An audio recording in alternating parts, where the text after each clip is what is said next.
Welcome to V3 news లక్ష్యం సమాజహితం. నేను మీ జోనాభిరామ్. ముందుగా హెడ్లైన్స్. గ్రేటర్లో ఊపందుకున్న ప్రచార జోరు. బీజేపీ అభ్యర్థులకు ఓటు వేసి గెలిపించాలన్న నేతలు.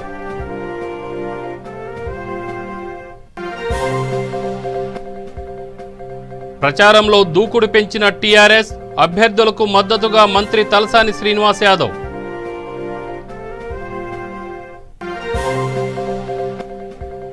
బల్దియా పీఠం దక్కించుకోవడమే బీజేపీ ఎజెండా. గాయత్రీనగర్ హనుమాన్ పూజల్లో పాల్గొన్న ఎమ్మెల్యే రఘునందన్.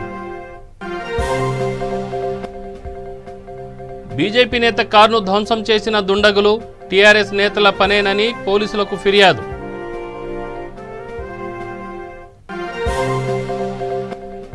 పోలవరం సందర్శన తలపెట్టిన సిపిఐ నేతలు. అడ్డుకొని గృహ నిర్బంధం చేసిన పోలీసులు.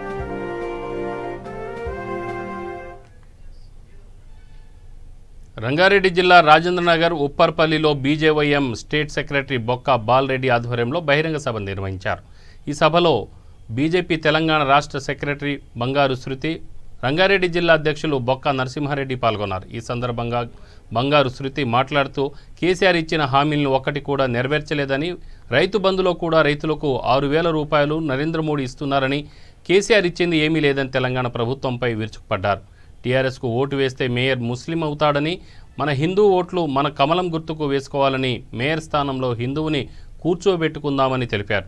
ఆ రాజేంద్రనగర్ డివిజన్ కార్పొరేటర్ అభ్యర్థి అర్చనకు ఓటు వేసి గెలిపించాలని ఓటర్లను కోరారు. ఈ కార్యక్రమంలో బొక్క బాలరెడ్డి ఆధ్వర్యంలో ఉప్పరపల్లి యువకులు బీజేపీ కండువా కప్పుకొని పార్టీలో భారీగా చేరారు.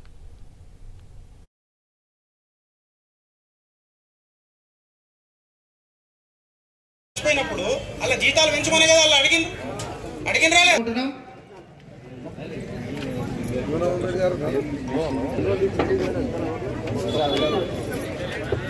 మాధవరెడ్డి గారిని ముందుకు రావాల్సిందిగా కోరుకుంటున్నాం.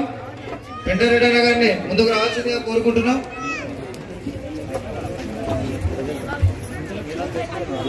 జయప్రకాష్ రెడ్డి అన్న గారిని ముందుకు రావాల్సిందిగా కోరుకుంటున్నాం. కె సుధాకర్ రెడ్డి, సందీప్, సామా రాకేష్ రెడ్డి, సామా కార్తిక్ రెడ్డి, శ్రీపాల్ రెడ్డి, ఉదయ్, ఇందర్ గౌడ్,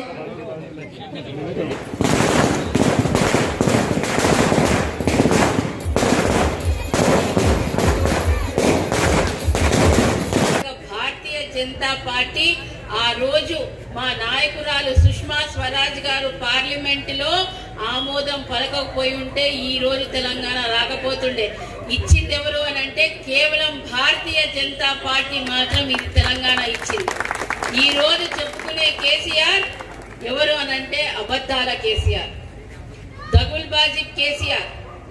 ఎన్నెన్ని వాగ్దానాలు చేసిండో ఏదైనా ఒక్కటి పూర్తి చేసిండా? ఒక్కటి పూర్తి చేయలేదు. కానీ అదే నరేంద్ర మోదీ గారు చెప్పిన ప్రతి ఒక్క విషయం పూర్తి చేసిండు. ఆయన ఎర్రకోట మీద గెలిచిన 2014కి ఎర్రకోట మీద కూర్చొని ఆయన ఒక మాట అన్నాడు, నా దేశంలో ఉన్న ఆడవాళ్ళందరూ వాళ్ళ ఆత్మగౌరవం కాపాడుకోవడానికి ప్రతి ఇంట్లో టాయిలెట్ పెట్టిస్తానన్నాడు. అది కూడా ఎర్రకోట మీద కూర్చొని. అది ఇచ్చిందా లేదా? ఆ డబ్బులు ఎవరివి? నరేంద్ర మోదీ గారివి. మీ ఇంటికి ఉచిత గ్యాస్ ఇచ్చిండు.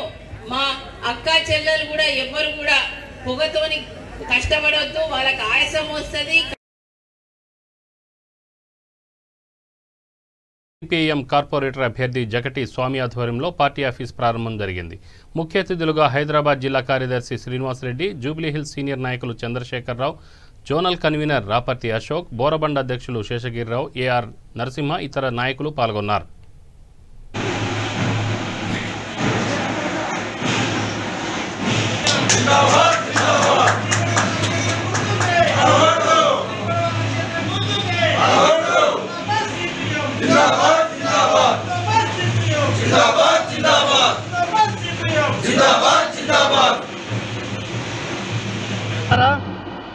ఈరోజు గ్రేటర్ హైదరాబాద్ పరిధిలో మున్సిపల్ ఎలక్షన్స్ జరుగుతూ ఉన్నాయి. కానీ ఈరోజు తెలంగాణ రాష్ట్రంలో టీఆర్ఎస్ ప్రభుత్వం ఏర్పడి 2 దఫాల పరిపాలన కొనసాగిస్తూ ఉంది. రాష్ట్రంలో కానీ నగరంలో కానీ అభివృద్ధికి చాలా దూరంలో ఉన్నది. కాబట్టి ఈరోజు తెలంగాణ రాష్ట్రం ఏదైతే ఏర్పడిన యొక్క ఆకాంక్ష ఉన్నదో ఈరోజు దాన్ని విస్మరించారని చెప్పేసి మేము సిపిఎం పార్టీగా తెలియజేస్తున్నాం ప్రజానీకానికి. బంగారు తెలంగాణ ఏర్పడితే తెలంగాణ రాష్ట్రంలో ఉన్నటువంటి పేదలు, కార్మికులు, కర్షకులు, ప్రజానీకం అందరూ కూడా ఈరోజు మంచిగా ఉంటారని చెప్పేసి ఆ రోజు ప్రజలు, కార్మికులు కోరుకున్నారు. కానీ ఈరోజు దానికి వ్యతిరేకంగా, ఆ విధానాలకు వ్యతిరేకంగా పనిచేస్తున్నటువంటి పార్టీ. కాబట్టి ఈరోజు ప్రజల్లో అసమ్మతి పెరిగింది. పరిపాలన విధానం బాగలేదని చెప్పేసి ఈరోజు ప్రజలు కోరుకుంటా ఉన్నారు. అందుకని ముఖ్యంగా హైదరాబాద్ నగరంలో రైమత్ నగర్ డివిజన్లోని మొన్నటి వరకు టీఆర్ఎస్ కార్పొరేటర్గా షఫీ గారు ఉన్నారు. కానీ ఈరోజు ఎక్కడ కూడా రైమత్ నగర్ డివిజన్లో మనం పొద్దున్న లేస్తే రోడ్లు చూస్తూ ఉన్నాం. రోడ్లు ఎక్కడ దరిద్రంగా ఈరోజు తయారైనాయి. కార్పొరేటర్లను మార్చుకుంటున్నారు, అందరూ మారుతూ ఉన్నారు, కానీ సమస్యలు మాత్రం అలాగే ఉంటున్నాయి. అందుకని ఈరోజు రైమత్ నగర్ డివిజన్ డెవలప్మెంట్ కోసం ఇక్కడున్నటువంటి సనత్ నగర్ నియోజకవర్గ పరిధిలోని బన్సిలాల్పేట డివిజన్ అభ్యర్థి కుర్మ హేమలతకు మద్దతుగా బీజేఆర్ నగర్లో మంత్రి తలసాని శ్రీనివాస్ యాదవ్, ఎమ్మెల్యే దుర్గం చిన్నయ్య ఇంటింటి ప్రచారం నిర్వహించారు. ఈ కార్యక్రమంలో పెద్ద ఎత్తున కార్యకర్తలు, నాయకులు, ప్రజలు పాల్గొన్నారు.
ప్రచారాన్ని ప్రారంభించబోతున్నారు.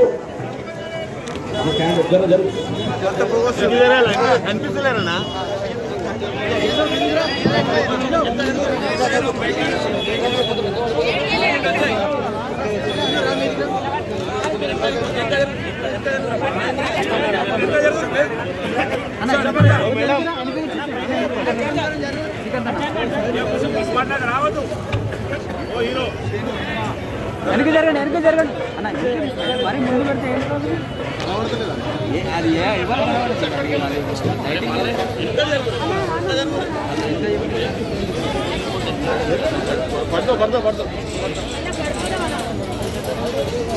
అది జై తెలంగాణ, జై తెలంగాణ,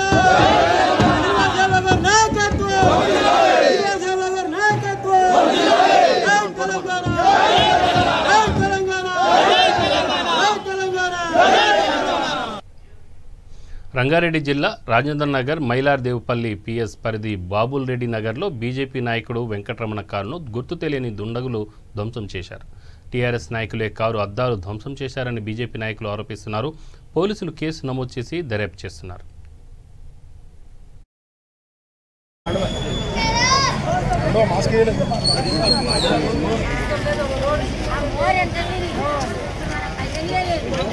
సాయంత్రము బాబుల్ రెడ్డి నగర్లో మీటింగ్ ఏర్పాటు చేద్దామని చెప్పేసి నిన్న పర్మిషన్కు అప్లై చేసినప్పటి నుంచే ఈ చర్యలకు వాళ్ళు ప్రారంభం చేశారు. రాత్రి సుమారుగా 2 గంటల ప్రాంతంలో అంటున్నారు. మరి ఈరోజు చేసినటువంటి ఈ కారు ఒక సీనియర్ కార్యకర్త రమణ గారి కారు మీద దౌర్జన్యంగా రాళ్లతోటి కొట్టి అద్దాలను మగలగొట్టినారు. నేను ఒకటే చెప్తున్నా, భారతీయ జనతా పార్టీని అణిచేటువంటి నాయకుడు ఇంకా పుట్టలేడు. నరేంద్ర మోదీ గారి ఆధ్వర్యంలో జరుగుతున్న ఈ భారతీయ జనతా పార్టీ ఈ జన ప్రపంచనాన్ని ఆపడము కేసీఆర్ తరం కాదు, కేటీఆర్ తరం కాదు. ఈరోజు మీరు చేస్తున్నటువంటి ఈ లోకల్ నాయకులు ఈ గుండాయిజాన్ని సహించేటువంటి ఇక్కడ ఎవరు కూడా ఊరుకోరు. మీకు తగిన బుద్ధి రేపు 1వ తారీఖు నాడు జరిగే ఎలక్షన్లల్లో మీరు ఆ తీర్పును చూసి ఆ రోజు మీరు అప్పుడు తెలుసుకోవాలి. మీరు ఇటువంటి అరాచకాలు చేస్తే మాత్రం సైన్స్తో ఊరుకోము, మళ్ళీ దీనికి సమాధానం చెప్పే తీర్థమని చెప్పేసి భారతీయ జనతా పార్టీ నుంచి నేను మాకు ఉన్నటువంటి కార్యకర్తలకందరికీ కూడా ఈ విషయం తెలియపరిచి మమేకం చేసి ఇంకా ఉధృతం చేస్తామని చెప్పేసి నేను పోలీస్ డిపార్ట్మెంటు పోలీస్ యంత్రాంగానికి కూడా చెప్తున్నా. మీరు సరైన భద్రత కల్పించాలి. ఇక్కడ ఉన్నటువంటి సెన్సిటివ్ డివిజన్స్ ఉన్నాయి. బాబుల్ రెడ్డి నగర్లో వచ్చినటువంటి ప్రతి ఒక్క వ్యక్తి బయట నుంచి వచ్చి ఇక్కడ నివసిస్తున్నటువంటి వ్యక్తులు మరి వాళ్ళను భయభ్రాంతులకు చేస్తే మాత్రం భారతీయ జనతా పార్టీ ఊరుకోదని చెప్పి మీ అందరికీ హెచ్చరిక చేస్తున్నా. నిన్న సాయంత్రము నా పేరు వెంకటరమణ గుప్తా. నిన్న సాయంత్రం మేము పార్టీ ప్రచారం స్టార్ట్ చేసినాము. అదేవిధంగా ఇక్కడ పార్టీ ఆఫీస్ స్టార్ట్ చేయడానికి కలర్లు ఇట్లా వేసినాము. రాత్రి 6:30-7 గంటల వరకు పెయింట్లు కూడా వేసినాము. ఇక్కడ ప్రచారం స్టార్ట్ చేసినాము. గత 20 సంవత్సరాలు కూడా నేను బీజేపీ కార్యకర్తగా ఉన్నాను. క్రియాశీలకంగా పార్టీలో బాధ్యత వ్యవహరిస్తున్నాను. నేను రంగారెడ్డి జిల్లా బీజేపీ ఐటీ సెల్ కన్వీనరు. అయితే ఇక్కడ బాబుల్ రెడ్డి నగర్లో అవతల టీఆర్ఎస్ వాళ్ళకు తిరిగే ముఖం కూడా లేదు. కావాలని కక్షపూరితంగా కొందరు గుర్తు తెలియని వ్యక్తులు కావాలని మమ్మల్ని ధీటుగా ఎదుర్కోలేక మా బీజేపీ క్యాండిడేట్ ఇక్కడ గెలుస్తున్నాడు కావాలని దాని ప్రతిఫలమే ఇది. ఈరోజు నా కక్షపూరితంగా బీజేపీ ఎమ్మెల్యే ఎలక్షన్లు కానీ ఎంపీ ఎలక్షన్లు కానీ గతంలో ఏ ఎలక్షన్ జరిగినా ఇట్లాంటి జరగలేదు. బాబుల్ రెడ్డి నగర్లో ఎప్పుడు ప్రశాంతమైన వాతావరణమే ఉండేది. కావాలని ఈరోజు రౌడీ రాజకీయం చేస్తారు. నా కారు అద్దం ధ్వంసం చేస్తారు. దీంతో మా క్యాండిడేట్ విజయాన్ని మాత్రం ఆపలేరు. ఎవరు ఆపలేరు. భారతీయ జనతా పార్టీ గ్రేటర్ హైదరాబాద్లో ఉంది. ఇట్లాంటి ఇప్పుడు కార్ తోట చేసారు. రేపు ఇంకా ఎలక్షన్ దగ్గర వస్తున్నారు. మా మీద అటాక్ కూడా పర్సనల్ అటాక్ కూడా ఇచ్చారు. గతంలో కూడా మా ఇంట్లో మీదకి వచ్చి అటాక్ చేశారు. బీజేపీ విజయాన్ని ఎవరు అడ్డుకోలేరు. మా కార్ ధ్వంసం చేశారు. ఇంకా ఎన్ని ఎదుర్కోవాల్సి వస్తుందో మాకు మేము దేనికైనా సిద్ధంగా ఉన్నాము. ఈరోజు కార్ తోటి బస్సీల వాళ్ళకు ముఖం లేదు తిరగడానికి. మొన్న 10,000 రూపాయలు ఇస్తే ఎవరికి సరిగా అందలేవు. అంటే టీఆర్ఎస్ నాయకులు టీఆర్ఎస్ కార్యకర్తలు వాళ్ళ ఇళ్లలో తీసుకురు కానీ ఎవరికి సామాన్యులకు నీళ్ళు ఈ చౌరస్తా నుంచే నీళ్ళు పోతాయి. ఈ చౌరస్తాలో ఒక్కరికి కూడా రాలేదు. ఎవరికి రాలేదు. బాబుల్ రెడ్డి నగర్లో ఎవరికి రాలేదు. కావాలని కక్షపూరితంగా నా మీద వ్యక్తిగతంగా కావాలని పార్టీ మీద కోపంతో నా కారు ధ్వంసం చేసారు. ఒకసారి మీరు చూసుకోగలరు. నిన్న మైలార్దేవ్పల్లిలో టీఆర్ఎస్ పార్టీ కార్పొరేటర్ అభ్యర్థి ప్రేమ్దాస్ గౌడ్ భవానీ కాలనీ ప్రేమావతిపేటల్లో ఇంటింటికి తిరుగుతూ ముమ్మర ప్రచారం నిర్వహించారు. ప్రజల నుంచి విశేష స్పందన లభిస్తుందని, టీఆర్ఎస్ పార్టీకే ఓటు వేస్తామని ప్రజలు అంటున్నారని ప్రేమ్దాస్ గౌడ్ తెలిపారు.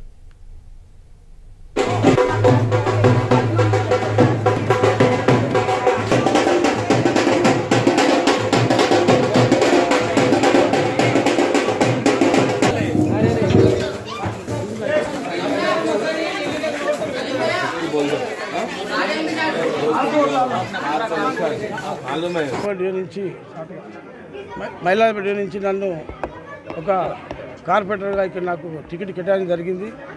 పెద్దల ఆశీర్వాదంతో, ముఖ్యమంత్రి ఆశీర్వాదంతో, మన మంత్రి వాళ్ళు కేటీఆర్ ఆశీర్వాదంతో, అదేవిధంగా ఎంపీ రంజిత్ రెడ్డి ఆశీర్వాదంతో, అన్న ఆశీర్వాదాలతో కూడా నాకు టికెట్ గెలిచడం జరిగింది.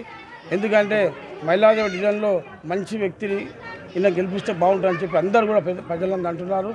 ఏంటంటే ఇప్పుడున్న ప్రభుత్వం ఉన్నది, మనకు ప్రభుత్వంలో మంచిగా మన సంక్షేమాలు వచ్చినాయి మనకు. ఎందుకంటే షాదీ ముబారక్ అయితే మీ కళ్యాణ పథకం మనకు పింఛన్లు, కరెంటు, వాటర్ సమస్యలు అన్నీ మంచిగా ఇస్తున్నారు ఇక్కడ గవర్నమెంట్ అని చెప్పి అందరూ కూడా మేము టీఆర్ఎస్ పార్టీకి పట్టం కడతాం, కారు గుర్తుకే ఓటు వేస్తామని చెప్పి అంటున్న జనాలందరూ కూడా మాకు నమ్మకం ఉన్నది. మైలార్పేట డివిజన్లో ఈరోజు నేను ప్రేమావతిపేట నుంచి స్టార్ట్ చేశాను. భవానీ కాలు తిరిగాను. ఎందుకంటే మేము ఇక్కడ తిరుగుతున్నా కూడా మా జనాలు, మా కార్యకర్తలు అందరూ కూడా, మహిళలు అందరూ కూడా ప్రతి గల్లీ చూసినా ఎక్కడ చూసినా వాళ్ళు ప్రచారం చేస్తున్నారు. అందరూ కూడా అన్నా మేము కారు గుర్తుకేస్తాము, మీకు తిరిగే అవసరం లేదు, మాకు సంక్షేమ మంచిగా వచ్చినాయి, మాకు గవర్నమెంట్ ఉంది, మీకున్నది, ఎమ్మెల్యే గారు ఉన్నారు, ఎంపీ గారు ఉన్నారు అని చెప్పి అందరూ అంటున్నారు. మౌలాలి గాయత్రీనగర్ హనుమాన్ టెంపుల్లో 135వ డివిజన్ కార్పొరేటర్ అభ్యర్థి సునీత చంద్రశేఖర్ యాదవ్తో కలిసి దుబ్బాక ఎమ్మెల్యే రఘునందన్ రావు ప్రత్యేక పూజలు నిర్వహించారు. అనంతరం మీడియాతో మాట్లాడుతూ హైదరాబాద్ మేయర్ పీఠం దక్కించుకోవడమే ప్రధాన ఎజెండాగా ముందుకు వెళ్తున్నామని అన్నారు.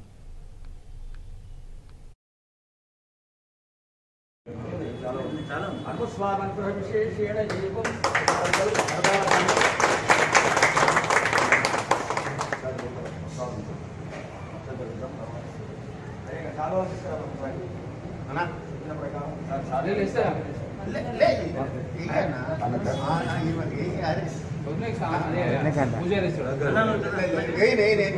పూజారి వేస్తాడు, ఇద్దరు కలిపేస్తాడు. మీడియా మిత్రులకు నమస్కారం. నేను మీ రఘునందన్ రావు, భారతీయ జనతా పార్టీ దుబ్బాక ఎమ్మెల్యే. భాగ్యనగరానికి జరుగుతున్నటువంటి ఈ జిహెచ్ఎంసీ ఎన్నికల్లో ఓటర్లంతా కూడా అధికారంలో ఉన్నటువంటి టీఆర్ఎస్ పార్టీ మీద ఒక రకమైనటువంటి విసిగెత్తి ఏవగింపుతోటి ఉన్నారు. నేను ఏవగింపు అనేటువంటి పదం ఎందుకు వాడుతున్నానంటే, ఈ డివిజన్ లోపల ఎక్కడైతే సునీతా చంద్రశేఖర్ యాదవ్ గారు పోటీ చేస్తున్నారో ఇక్కడ ఉన్నటువంటి కార్పొరేటర్ గారు ఎక్కడ కొత్తగా బిల్డింగ్ కడతా ఉంటే ఆ బిల్డింగ్ దగ్గరికి వెళ్ళాలి, పర్మిషన్ ఉందా లేదా అడగాలి, పైసలు వసూలు చేసుకోవాలి. పేరు కార్పొరేటర్ మహిళ అయినప్పటికీ కూడా వారి భర్త గత 5 సంవత్సరాలుగా చేసినటువంటి అరాచకాలు, ప్రతి బిల్డింగ్ దగ్గర వసూలు చేసినటువంటి డబ్బులతో ఇప్పుడు ఓట్లు కొనుగోలు చేయాలనేటువంటి ఒక కార్యక్రమాన్ని ప్రారంభించాడు.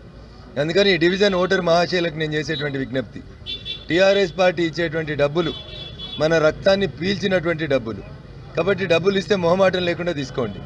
ఓట్లు మాత్రం భాగ్యనగరం విరాజిల్లాలంటే, భాగ్యనగరం పేరు నిలబడాలంటే భారతీయ జనతా పార్టీ అభ్యర్థుల్ని గెలిపించాలని నేను సవినయంగా విజ్ఞప్తి చేస్తా ఉన్నాను. కార్యకర్తలలో దుబ్బాక ఉప ఎన్నిక ఫలితం అనేది ఒక ఆత్మస్థైర్యాన్ని పెంచింది.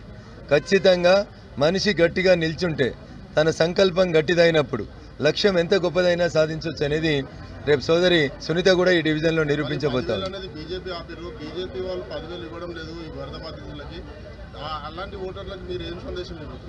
ఇప్పుడు కేంద్రానికి మేము 3 లక్షల కోట్లు ఇచ్చినాం, రాష్ట్రానికి వాళ్ళు తిరిగి 1,50,000 కోట్లు ఇచ్చిండ్రు. మేము హైదరాబాద్ని 67,000 కోట్లు పెట్టి అభివృద్ధి చేసినామని అడుగుతున్న డబ్బాల మంత్రి కేటీఆర్ని నేను ఒకటి అడుగుతా ఉన్నా, యాడికెళ్ళి మీ అయ్య ఫామ్ హౌస్ అమ్మించినావా? పైసలు ప్రజలు పన్నులు కడితే రాష్ట్రం నుంచి కేంద్రానికి 3 లక్షల కోట్లు పోయినాయి. దేశ బార్డర్ని చైనా నుంచి, పాకిస్తాన్ నుంచి, టెర్రరిస్టుల నుంచి కాపాడుతూ దేశంలో ఇన్ఫ్రాస్ట్రక్చర్ డెవలప్ చేసిన తర్వాత మిగిలిన ప్రతి రూపాయిని గల్లీకి పంపిస్తుంది కేంద్ర ప్రభుత్వం. కేంద్రానికైనా రాష్ట్రానికైనా వచ్చే డబ్బులు ప్రజల పన్నులతోటే వస్తాయి. మీ అయ్యే జాగిరేం చింతమడకలు అమ్మి 67,000 కోట్లు తెచ్చి హైదరాబాద్కు పెడితే కిషన్ రెడ్డి రూపాయి తేలేదని మాట్లాడేందుకు నీకు నైతిక హక్కు లేదు. ఈ ఎలక్షన్స్ తర్వాత 10,000 ఇస్తామంటున్నారు, అది ఇస్తారా? నిజంగా మీకున్న ఎక్స్పీరియన్స్ ప్రకారం చెప్పండి, ఇవి ఇచ్చే మాటలే అంటారా 10,000? ఇప్పుడు అబద్ధాల పునాదుల మీద ఎదిగినటువంటి పార్టీ టీఆర్ఎస్ పార్టీ. నేను ఒకటే అడుగుతున్నా కేటీఆర్ గారికి, డబ్బాల మంత్రి గారికి, నీ కంప్యూటర్లో ఎవరికైతే నష్టం జరిగిందో ఆ నష్టం జరిగిన కుటుంబానికి ఉన్న బ్యాంక్ అకౌంట్ నెంబర్ నీకు తెలుసా తెలియదా?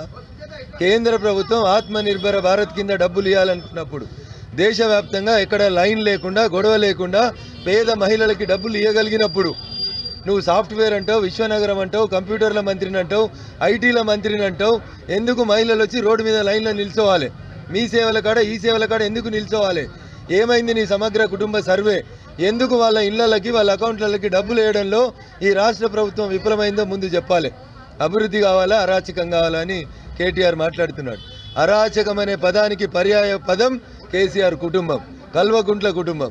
కాబట్టి అరాచకం అనే పదం ఉచ్చరించేటువంటి నైతిక హక్కు నీకు లేదు కేటీఆర్. భారతీయ జనతా పార్టీ కాశ్మీర్ నుంచి కన్యాకుమారి దాకా అభివృద్ధి మంత్రంగా, పేద ప్రజల సంక్షేమమే ఎజెండాగా పనిచేస్తున్నటువంటి పార్టీ.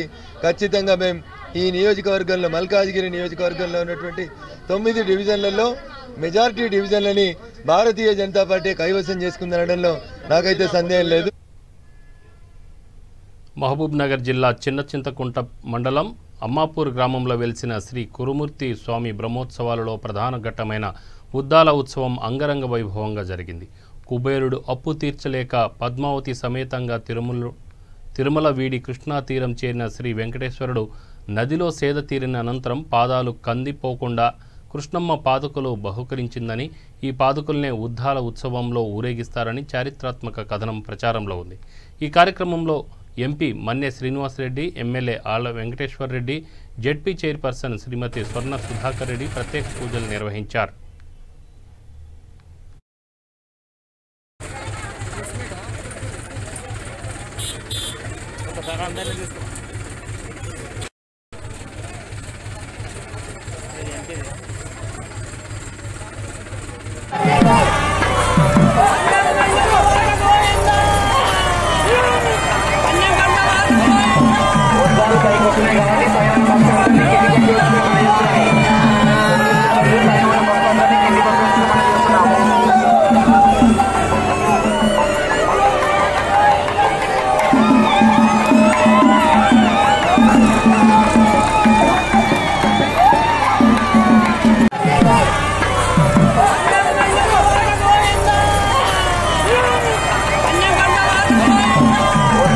వస్తున్నాయి కాబట్టి పైన భక్తులందరినీ కిందికి పంపిస్తున్నాయి.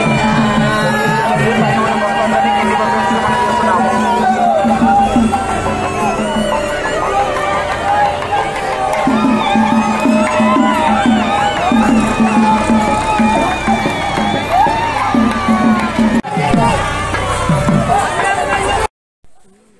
పేదల తిరుపతిగా కొలిసే కురుమూర్తి స్వామి బ్రహ్మోత్సవాలు స్టార్ట్ కావడం జరిగింది. దానిలో భాగంగా ఈరోజు ఉద్దాల కార్యక్రమం. వడ్డెమ్మ దగ్గర వాగులో వేలాది మంది భక్తులు కరోనా నేపథ్యంలో సామాజిక దూరం పాటిస్తూ మాస్కులు ధరిస్తూ ఏదైతే రిక్వెస్ట్ చేసినామో దాని ప్రకారంగా భక్తులందరూ కూడా హాజరు కావడం సంతోషం.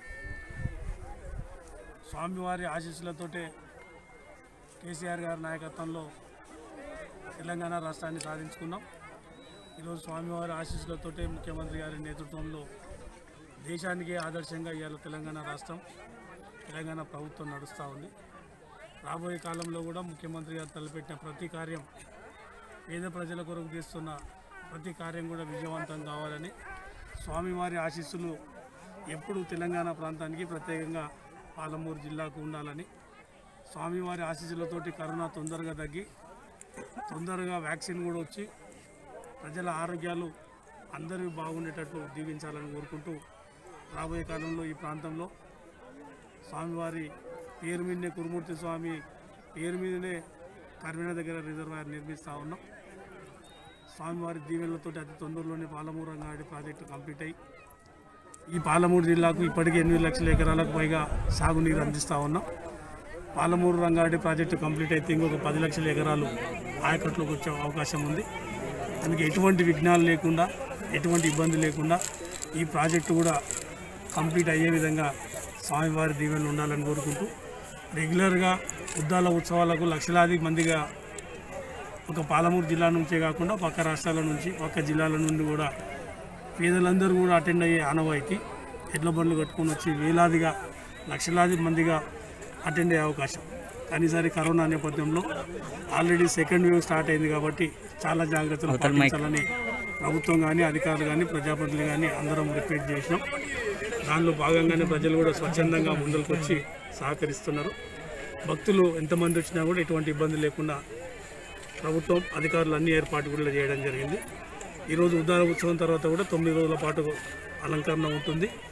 ఈ అలంకరణ ఉన్నన్ని రోజులు కూడా భక్తులు కరోనా నిబంధనలు పాటిస్తూ స్వామివారిని దర్శించుకొని ఆశీస్సులు పొందాలని కోరుకుంటూ మరొకసారి స్వామివారి దీవెనలు ఈ ప్రాంతం మొత్తానికి, తెలంగాణ రాష్ట్రానికి ఉండాలని కోరుకుంటూ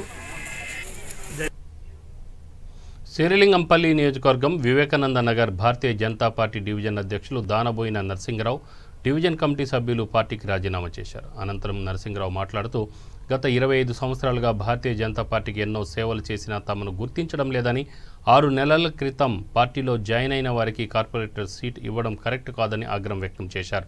పార్టీ నమ్ముకున్న వారికి భారతీయ జనతా పార్టీ అన్యాయం చేస్తుందని, దీంతో మనస్తాపం చెంది పార్టీకి రాజీనామా చేసినట్లు తెలిపారు.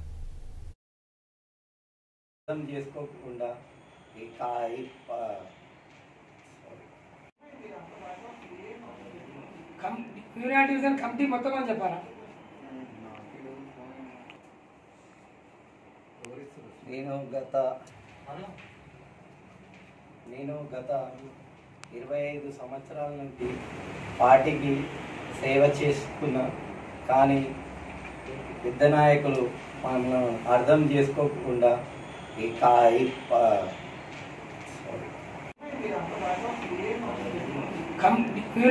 కమిటీ మొత్తం అని చెప్పారా?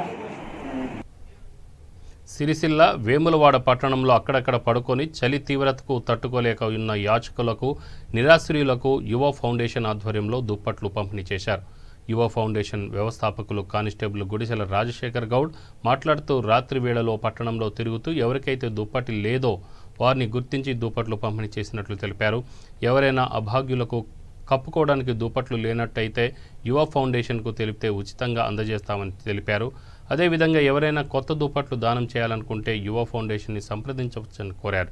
ఈ కార్యక్రమంలో యువ ఫౌండేషన్ ఉపాధ్యక్షులు బొంగాని శ్రీకాంత్, జనరల్ సెక్రటరీ గడ్డం శ్రీకాంత్, ప్రశాంత్, కోశాధికారి తడుక గణేష్ సభ్యులు పాల్గొన్నారు.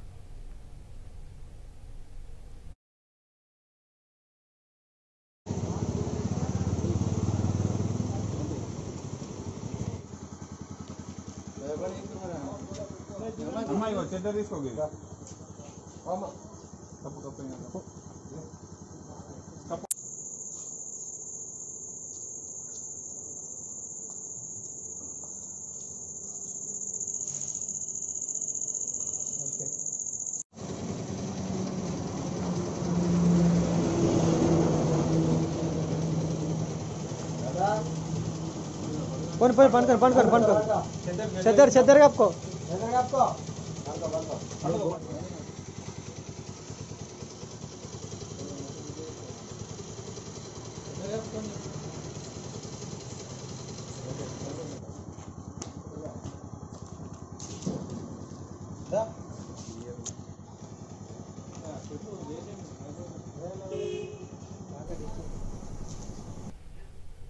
సిపిఐ తలపెట్టిన పోలవరం సందర్శన కార్యక్రమాన్ని పోలీసులు అడ్డుకొని సిపిఐ రాష్ట్ర సహాయ కార్యదర్శి ముప్పాళ్ల నాగేశ్వరరావుని గృహ నిర్బంధం చేశారు. ఈ సంఘటనపై ఆయన స్పందిస్తూ రాత్రి 11:30 గంటలకు పోలీసులు ఇంటి వద్దకు వచ్చి గృహ నిర్బంధం చేశారని తెలిపారు. తాము వెళ్లేది ప్రాజెక్టు నిర్మాణం తీరు తెలుసుకోవడానికి మాత్రమేనని తెలియజేశారు. అడ్డుకొని గృహ నిర్బంధం చేయడం ప్రభుత్వ చేతగానితనానికి నిదర్శనమని పేర్కొన్నారు. ఈ యాత్ర కొనసాగుతుందని తెలిపారు. ఈ కార్యక్రమంలో జంగాల అజయ్, కోట మాల్యాద్రి రైతు నాయకులు పాల్గొంటారని తెలిపారు.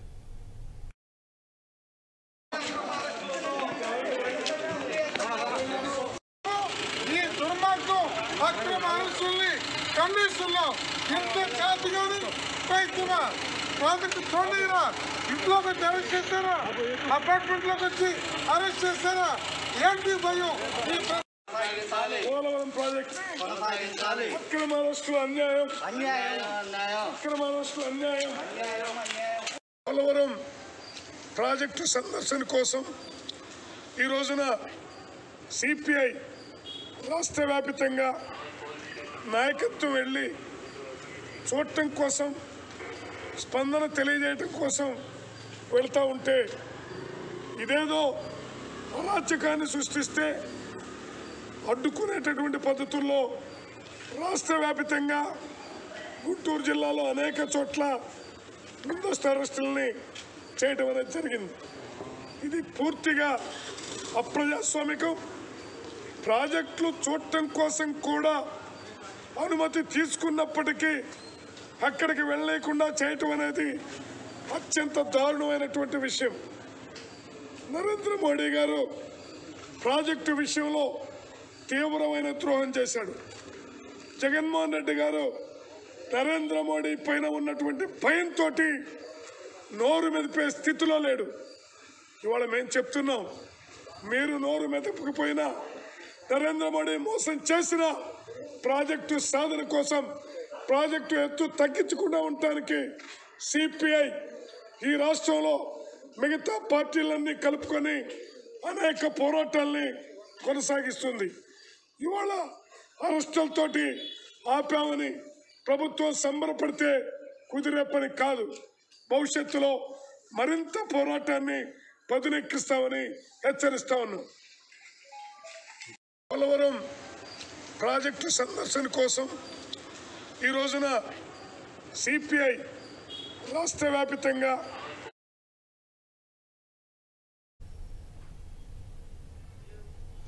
నంద్యాల పట్టణానికి చెందిన అబ్దుల్ సలాం కుటుంబం ఆత్మహత్యపై జిల్లా జడ్జి ఆధ్వర్యంలో ప్రత్యేక విచారణ జరిపించి ఛార్జ్షీట్ దాఖలు చేయాలని నిజ నిర్ధారణ కమిటీ డిమాండ్ చేసింది.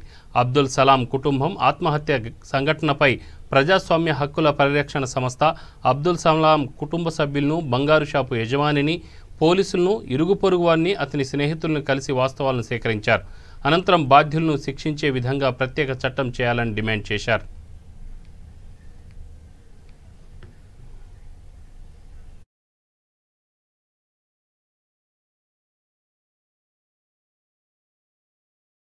సో దీనికి సంబంధించినటువంటి వార్తలు, తర్వాత రాజకీయ పార్టీల యొక్క ప్రచార ఆర్భాటాలు గమనించిన తర్వాత ఇందులో ఉన్నటువంటి విషయాలను పరిశీలించడానికి ఓపీడీఆర్ రాష్ట్ర కమిటీ ఆధ్వర్యంలో ఓపీడీఆర్ రాష్ట్ర కమిటీ, తర్వాత కర్నూలు జిల్లా కమిటీ, తర్వాత కర్నూలు జిల్లాలో ఉన్నటువంటి ఇతర ప్రజా సంఘాల మిత్రులను కలుపుకొని వాస్తవాలను సేకరించడానికి, ఆ అబ్దుల్ సలాం యొక్క కుటుంబాన్ని, ఆ తర్వాత అబ్దుల్ సలాం పనిచేసినటువంటి కుటుంబంలోని లేదా ఆ వ్యక్తి పనిచేసినటువంటి బంగారు అంగడి ఓనర్ని, వన్ టౌన్ పోలీస్ స్టేషన్లో పోలీసుల్ని, తర్వాత పక్కన ఉన్నటువంటి గృహాలకు సంబంధించినటువంటి వాళ్ళని, తర్వాత ఆటో డ్రైవర్లను కొంతమందిని విచారించడం జరిగింది. సో ఈ విచారించినప్పుడు జరిగినటువంటి దాంట్లో తెలుస్తున్నది ఏంటంటే, బంగారు షాప్ ఓనరు చాలా స్పష్టంగా చెప్పాడు, ఈ అబ్దుల్ సలాం అనేటువంటి వ్యక్తిని అతను చిన్న వయసులో ఉండగా నేను తెచ్చి పెంచుకున్నాను, అతన్ని నా కొడుకులాగా చూసుకున్నాను, అతను కూడా నన్ను అదే విధంగా చూసుకున్నాడు, నన్ను తండ్రిలాగా చూసుకున్నాడు. మా వాడు దొంగతనం చేయలేదు, మా వాడు దొంగతనం చేసి ఉండలేదు, కానీ దొంగతనం అయినటువంటి రోజు నుంచి కూడా అబ్బాయి రోజు వారం దినాలు రెగ్యులర్గా షాప్కి వచ్చినాడు. షాప్కి వచ్చినటువంటి వ్యక్తి మళ్ళీ సిసిఎస్ పోలీసులు కర్నూలుకు తీసుకెళ్లారు. ఇక్కడ ఉన్నటువంటి సోమశేఖర్ రెడ్డి, తర్వాత ఈ గంగాధర్, వీళ్ళు తర్వాత వాళ్ళను వేధించడం అనేటువంటిది జరిగింది. పోలీసులు చెప్పేంత వరకు ఇతను ఈ దొంగతనంలో ఇన్వాల్వ్ అయినాడు అనేటువంటి విషయాన్ని నేను నమ్మలేదు. ఇప్పటికి కూడా మా వాడు చేసి ఉండలేదు, ఇది మా వాడు చేసినటువంటిది కాదు అని చెప్పి చాలా స్పష్టంగా బంగారు పోగొట్టుకున్నటువంటి వ్యక్తి చెప్తుంటే, పోలీసులు ఇతనే దొంగతనం చేసినాడు, ఇతని ఇంట్లో దొరికింది బంగారు రికవరీ చూపించి ఆ రికవరీ మేరకు అతన్ని బాగా హింసించడం జరిగింది. ఆ బంగారు షాప్ ఓనరు కుటుంబం.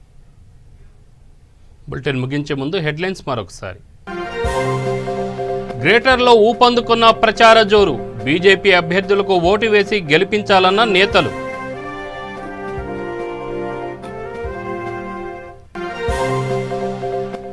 ప్రచారంలో దూకుడు పెంచిన టీఆర్ఎస్, అభ్యర్థులకు మద్దతుగా మంత్రి తలసాని ప్రచారం.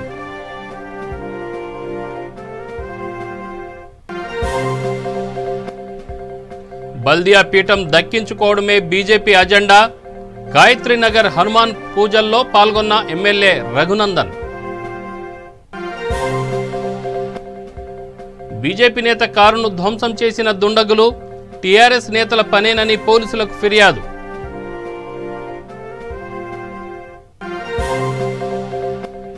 పోలవరం సందర్శన తలపెట్టిన సిపిఐ నేతలు, అడ్డుకొని గృహ నిర్బంధం చేసిన పోలీసులు.